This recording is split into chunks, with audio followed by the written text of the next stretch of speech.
Welcome to Stab the Dragon Productions for episode number 247 as I continue the series Intro to Whiskey, Part 3.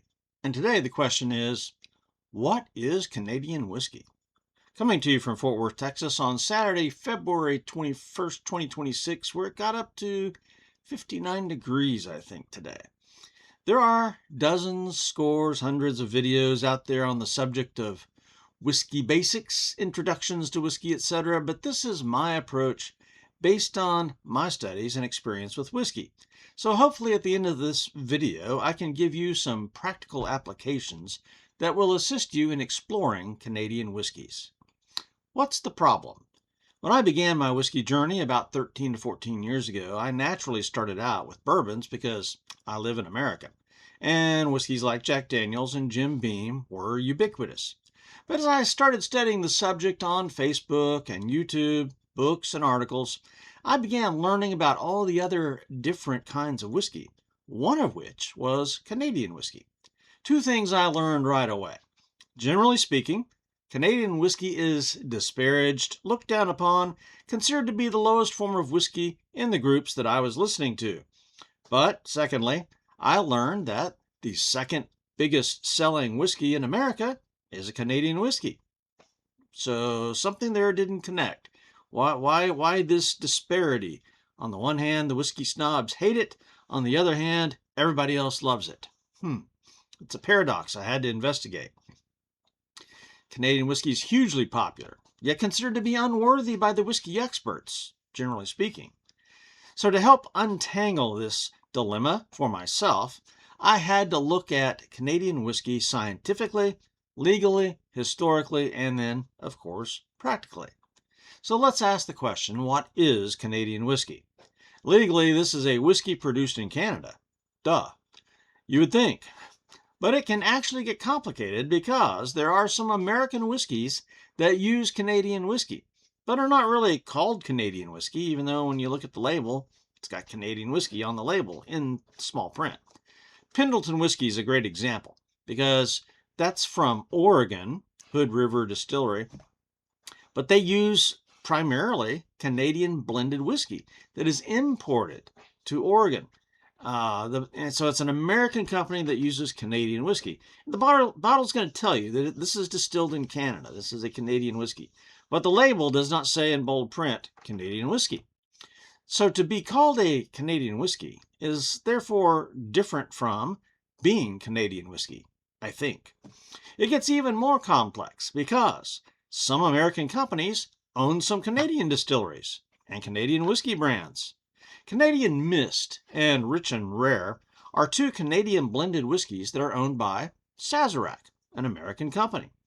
To be a Canadian whiskey, it must be mashed, distilled, and aged in Canada by a Canadian distillery, but that distillery or company may be owned by a non-Canadian company, and then it can be sold as Canadian whiskey.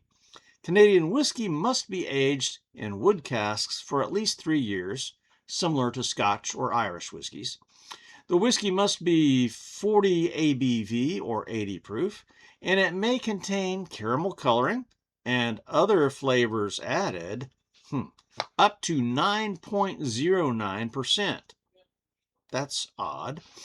Today, Canadian whiskey is usually, though not always, a blend of mainly corn and rye, with perhaps some wheat or barley, or malted barley, fermented and aged separately, usually, though not always, and then blended afterwards, after aging, in fact. So in other words, they will mash, ferment, corn over here, wheat over here, barley here, rye here, and then age them separately in separate barrels, and then at the end, blend them together. That's the normal process, right? In the early 1800s, though, Canadian whiskey started with wheat primarily, though these days not so much wheat. Gradually, corn became a thing, and rye was introduced into Canada. Canadians can call a whiskey a rye whiskey, even if it only has about 10% rye. Go figure. In American whiskey, it's got to be 51% rye to be called a rye whiskey. Canadians will distill their whiskeys at a higher proof than American bourbon because that makes for a lighter, sweeter, less harsh whiskey. Similar to vodka, I think.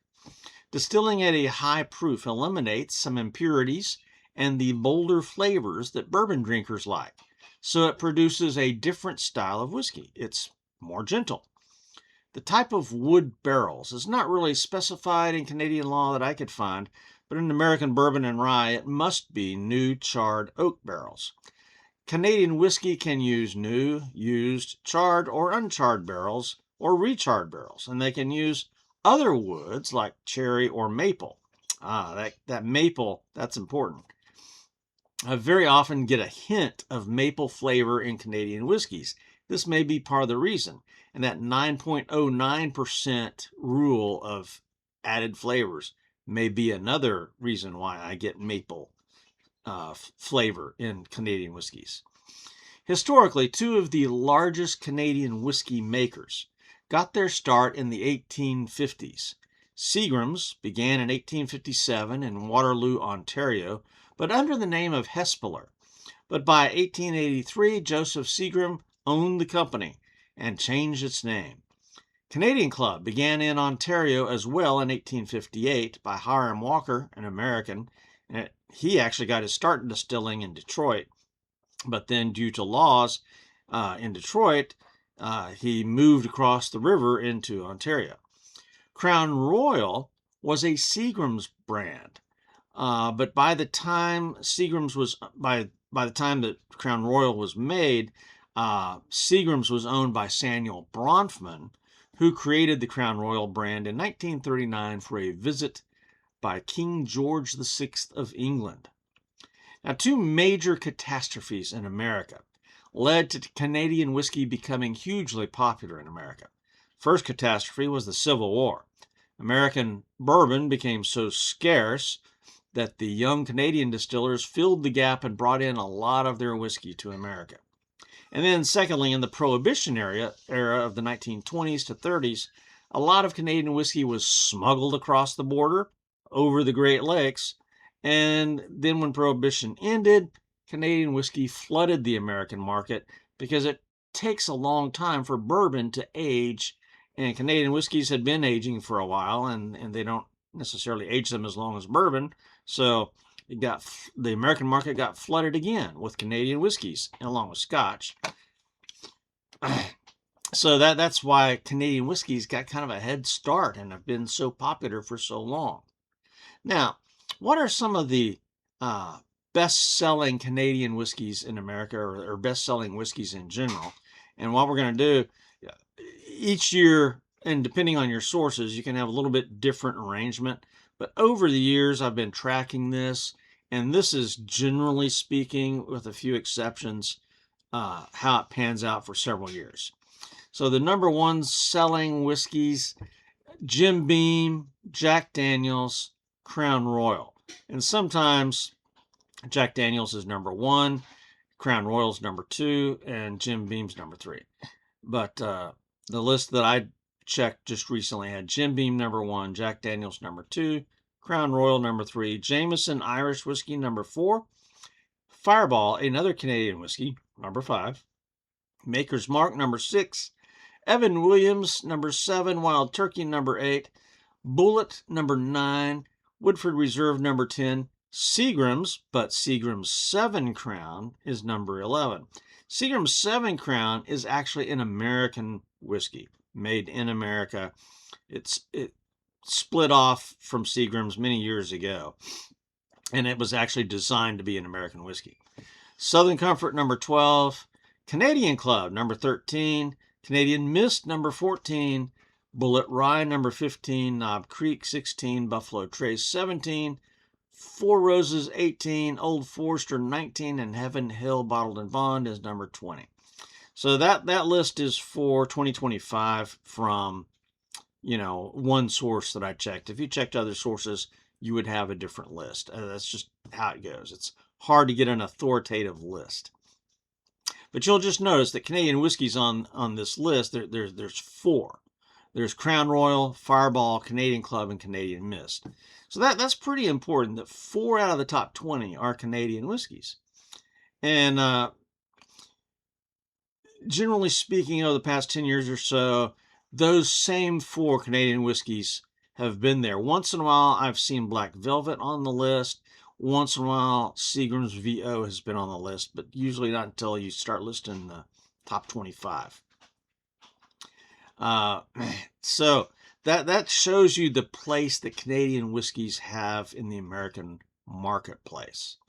Now, one question, I'm going to sip on my old fashioned. I made an old fashioned, and I'm letting it sit here. Now, the whiskey that I made this old fashioned is Black Velvet 8-year reserve. Okay, and I'll talk about this in a little bit, but Black Velvet is a great Canadian whiskey, and I really enjoy it. And I'll talk about cocktails here in a little bit. But one question I've always had is, why are there so many Canadian whiskeys that are so inexpensive, bottom shelf price? And the answer seems to be that the Canadian regulations allow the distillers to do some things for cost-saving measures that American distillers cannot do because of our laws. And those differences really do save money. And again, Canada has that 9.09% rule that allows other stuff into their bottles, like vodka, flavorings, and so that cuts the cost.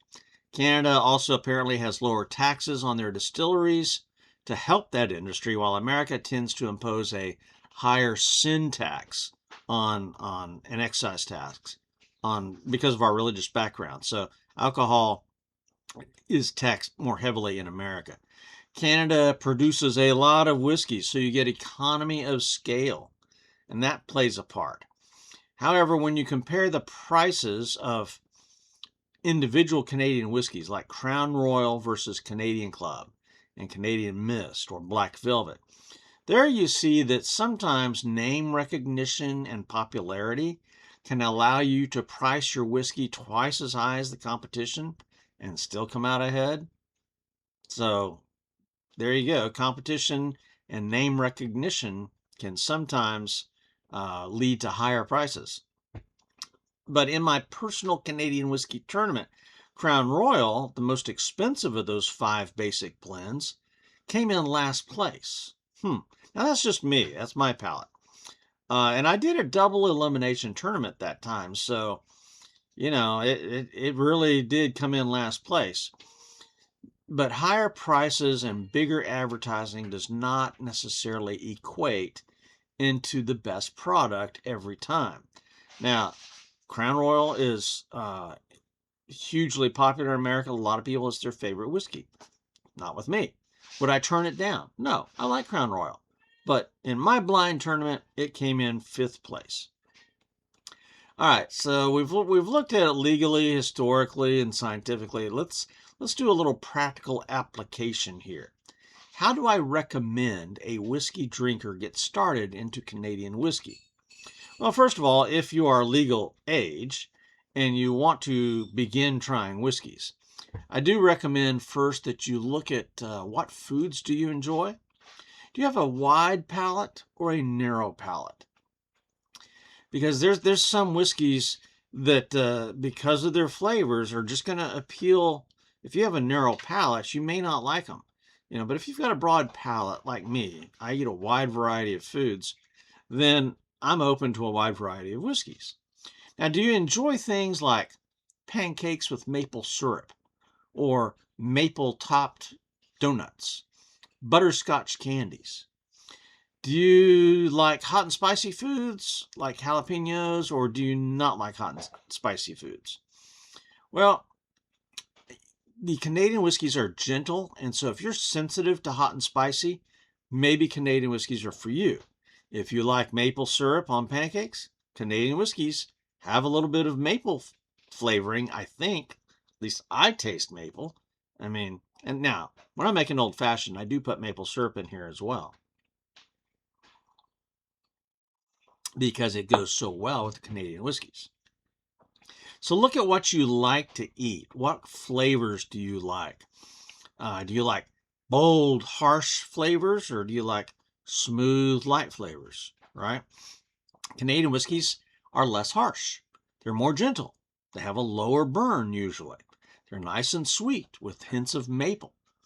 Canadian whiskeys are more gentle than bourbons and ryes. They're not as funky as Scotch. Canadian whiskey is a lot like dessert in a bottle to me. And it's a great intro to whiskey in general. They tend to be 80 proof, lower in proof, but always check, and lower in cost, so it's easy on the budget. So you can usually buy these small 50 milliliter bottles like this before investing in a big bottle. Now, something like this is going to be $3.50. Now, some of the more rare whiskeys, you're going to look at $6 or $7 for a small bottle, but something like this is a good way to sample several whiskeys cheaply.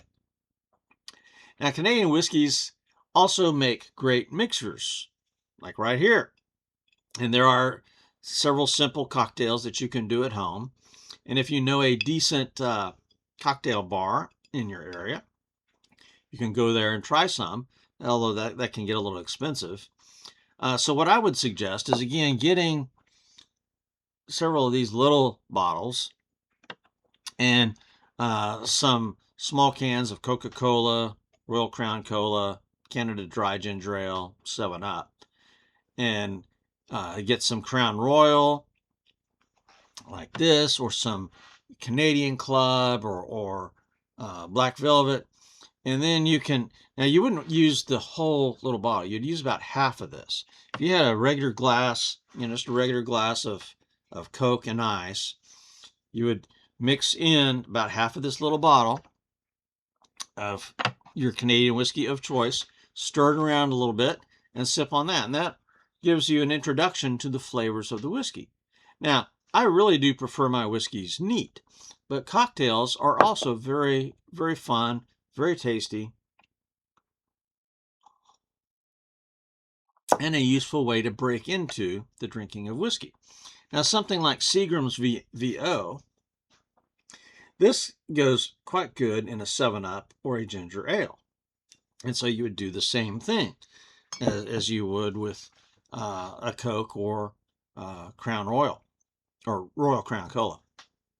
And you just add 1 shot of that. You can use a shot glass such as this, and just add that to your 7-Up, your ginger ale. And most people actually prefer their whiskeys as mixers. Again, I'm mainly a neat guy, but I've grown to really like mixing cocktails. It's fun and really changes up things. Third, if you watch whiskey reviews on YouTube or Rumble, you'll notice that a lot of whiskey pros simply do not like the basic Canadian whiskeys, or they disparage them in some way. So I had to learn to ignore those guys and trust my own palate. I mean, they offer a lot of great advice, but what I've just found is that Canadian whiskeys get negativity from the whiskey pros. I'm not sure why. So I really do tend to like the taste profiles of things like Black Velvet. I mean, to me, it tastes good. And so it's a inexpensive sipper and great cocktail mixer. So I would say make your own choice. Don't depend too heavily on what you whiskey tubers say. Once you have sampled a few Canadian whiskeys, you can do some blind taste tests, and that requires either a friend to pour the drinks for you so you don't know which is which, or you can get a couple of blacked out glasses like this, and I put numbers on the bottom like that, and I can mix the glasses up, and that way I can compare one Canadian whiskey to the other and see if I can tell the difference, see which one I like the most. But that way, when you do that, you can really develop your palate and discern which ones you like the most. And I have found that in most cases, I do prefer the next level up in these brands rather than the basic level. And I think the price is worth it. So regular Crown Royal is going to be about $25 to $27 for a 750 milliliter bottle. And that whiskey, again, came in last place with me in my personal tournament, even though it's the number 2 most favored whiskey in America sometimes. Still a good whiskey, and I wouldn't turn it down if I was offered a drink. But I definitely prefer something more like this Crown Royal Black. And this is only going to be a couple of dollars more expensive than the regular Crown Royal. But this is 90 proof, and regular Crown Royal is 80 proof. And I found that I really like this a lot better. And so each of these whiskey brands has a variety of steps up. And not all of them. Like Canadian Mist didn't really have a next step up. But Black Velvet has the regular bottle, and then it's got the reserve bottle, the next step up. But remarkably, in my competition, the regular Black Velvet won. So what I'm saying is you can start off with the basic level here, but then don't be afraid to spend $2 or $3 or $5 extra dollars and get the next level up. So finally, if you are a reader, I can recommend this book, Canadian Whisky, The Essential Portable Expert, updated and expanded 3rd edition by David D. Kergamo. I can't say the French name there. 2024. All right. That is Intro to Canadian Whisky. Next up in this series, Intro to Whisky, will be Irish Whisky, sometime in March, I hope. For now, this is StabtheDragon Productions. Cheers, and out here.